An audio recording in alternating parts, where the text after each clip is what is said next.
Satu abad Nahdlatul Ulama atau NU dan perannya dalam pengabdian untuk umat di Tanah Batak.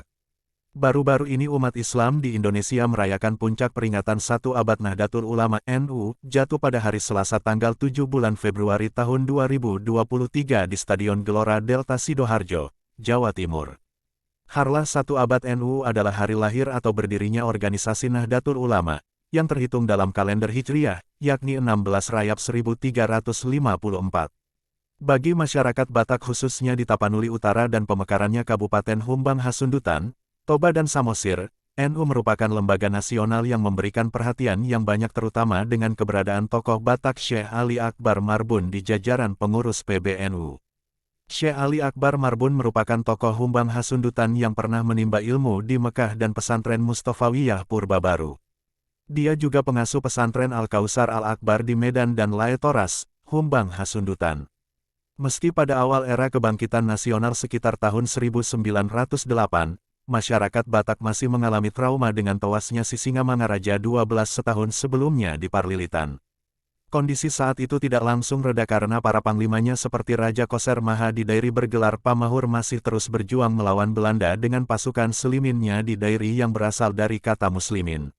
Operasi militer Belanda khususnya di Tanah Gayo dan Alas di Aceh dan Bataklanden di Sumatera Utara didokumentasikan oleh JCJ Kempes di dalam bukunya, The Toch van Overste van Dalendor de Gajo, Alas en Bataklanden. Di Jawa sendiri politik juga tidak lebih baik dengan berdirinya Tentara Kanjeng Nabi Muhammad TKNM akibat persekusi oleh penjajah. Sehingga saat NU berdiri gemanya belum langsung terasa di Tanah Batak yang saat itu masih konsolidasi pembangunan kembali masyarakat dengan bantuan ulama Mandailing dari Purba Baru, Maktab Islamiyah Tapanuli, Syarikat Islam, Muhammadiyah, Al-Wasliyah dan ulama Parsulukan dari Deli, Asahan, Barus, Sorkam, Sibolga, Singkil serta Aceh di tengah gempuran para misionaris Jerman. Sisingamangaraja 12 sendiri dan dua anaknya belajar di pesantren Aceh atau Dayah Tinggi Pante Geu5 Meredu di bawah bimbingan Tengku Syekh Haji Ismail dengan gelar Tengku Cik Pante Geu5. Banyak masyarakat Batak saat itu dan sebelumnya, masih yakin akan adanya pembalasan dari Raja Rum dari Istanbul kepada Belanda yang merujuk pada Ottoman Turki atau Utsmaniyah terlihat dari dialog Musafir Italia Modigliani dengan guru Somalaing Pardede.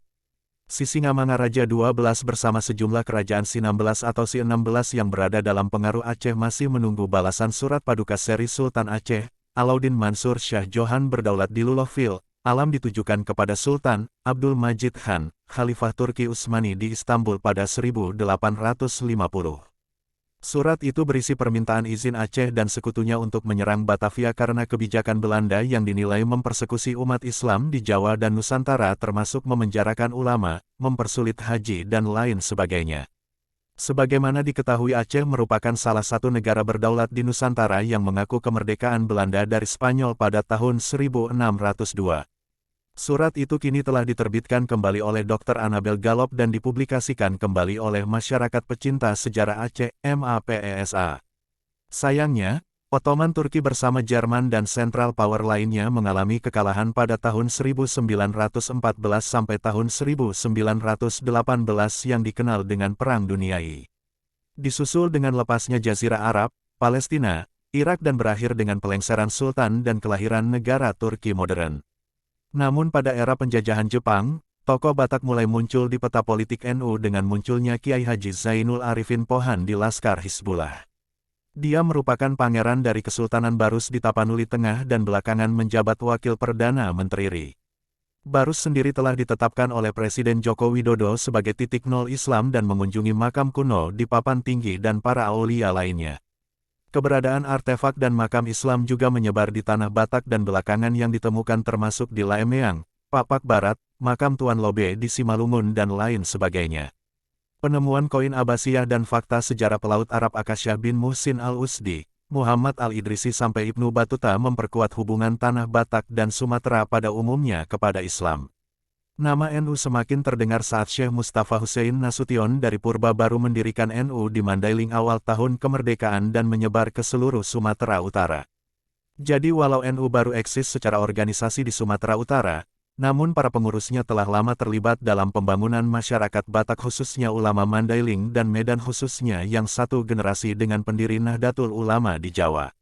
Tidak heran infrastruktur NU di pendidikan Islam Tanah Batak relatif lebih baru dibandingkan HKBP yang mewarisi lembaga pendidikan Kristen yang mapan milik misionaris Jerman Reinise Missiongesellschaft RMG, yang pendetanya banyak dipenjarakan Belanda karena keterlibatan Nazi di Perang Dunia II. Walau begitu dengan keteguhan yang kuat, kini perlahan NU telah hadir di setiap daerah di Humbang Hansundutan, Toba, Samosir, Tapanuli Utara, Dairi dan Karo dalam bentuk PCNU di bawah PWNU. Pendirian kembali Universitas Nahdlatul Ulama Sumatera Utara di Medan dan Tapanuli Selatan sangat membantu umat dan diharapkan berlanjut dengan pendirian rumah sakit NU di pelosok Tanah Batak termasuk infrastruktur lainnya seperti NU Care dan Lazisnu. Selamat merayakan 1 abad pengabdian Nahdlatul Ulama di NKRI.